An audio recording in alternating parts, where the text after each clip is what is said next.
Hey, it's Dave Wyman, Football 101. This week we're going to take a look at the defense, of course. Always like looking at defenders. And one of the better surprises, I think, is he's right up there with J.R. Sweezy, is Tre Flowers, who was a 7th-round draft choice. He's a rookie, and he was a safety. And now he's playing corner and did a really good job on this play, forcing a fumble. But what we want to talk about is run gap integrity. And this is something that was a problem for the Seahawks early on. Against Denver in particular, they just had guys weren't in their gaps. And we saw a lot of that last year. And look, when you screw up in the NFL, opposing offenses are going to find it, especially when you got a running back like David Johnson. And you look around the league, the good players that they've had to go up against, they will find any mistake that you make. So taking care of your gap is really important. And so first of all, before we build this formation, just going to kind of show, I'm not sure when people say, yeah, they one gap their defense, or, I know what two gap is, and that's when you take a guy on head on and you have to control both sides of the gap. But, everybody in the NFL runs either a 4-3 or a 3-4. Seahawks run a 4-3, and with a normal formation with a tight end, there's 7 gaps, okay? 1, 2, 3, 4, 5, 6, 7. And you got 7 players to play 7 gaps, and everybody has 1 gap. And so, and there are times where they have variations off that, but for the most part, everybody has a gap. What they had here, though, was they had an extra tight end up here on the line. And so that means that it looked like Frank Clark was here. He had this gap right here. The backer, Michael Kendricks, had this one. So you're good here, here, here, here, here, and here. So everything's covered. What they did is they built an extra gap by having Larry Fitzgerald come in motion. So Larry comes in motion here, and then all of a sudden, guess what? You got another gap right there, because Tre Flowers is playing what's called force. We talk about that all the time. That means you turn every play back in. So now you got an extra gap here.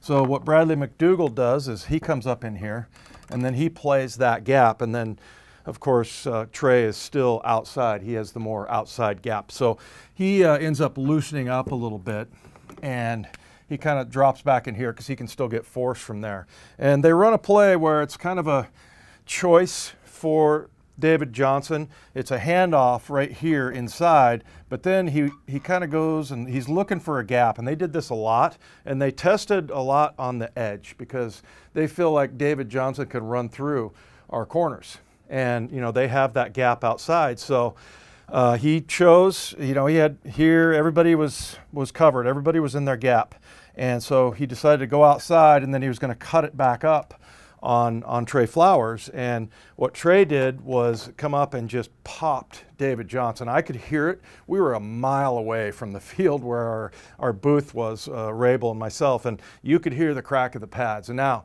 he hits him, but then he's given up 25 pounds. He starts to kind of fall backwards, and as he does, he pulls the ball out, and Bradley McDougald gets the fumble recovery. But the other thing I want to talk about is how do you take care of your gap? And there's a few different ways to get into your gap, or, and also to get out of it when the ball ends up going outside. And one is shed, and that means, you're just going to take on the blocker and you're going to control your gap side where they want to run the ball. And then at the end, you try to get him off your body and then try to shed him to the inside. You don't want to shed it to the play side, which means you're going to throw him right into where the running back is. Then you can bull rush him, and that's another one, and that's where you can shove him like right back into the gap. And we saw that Frank Clark ended up doing that on that play. As far as shed, Jaron Reed did a great job. As he got here, this guy, the guard, was blocking him, and then he shed him back this way so he could get to play side. And then the other one was a spin, and that was what Michael Kendricks did. He came up, hit the guard, or the tackle here in this case, and once the play went outside, in order to get free, because the guy was holding him, of course, because he's an offensive lineman, and he was able to spin out of it just by rotating out and getting away, and the guy couldn't keep his hands on him. So different ways to get to those different plays there. But this is something that a lot of people, I think there's some kind of a misnomer on the gaps, talking about 1 gap, 2 gap. Pretty much everybody has a gap.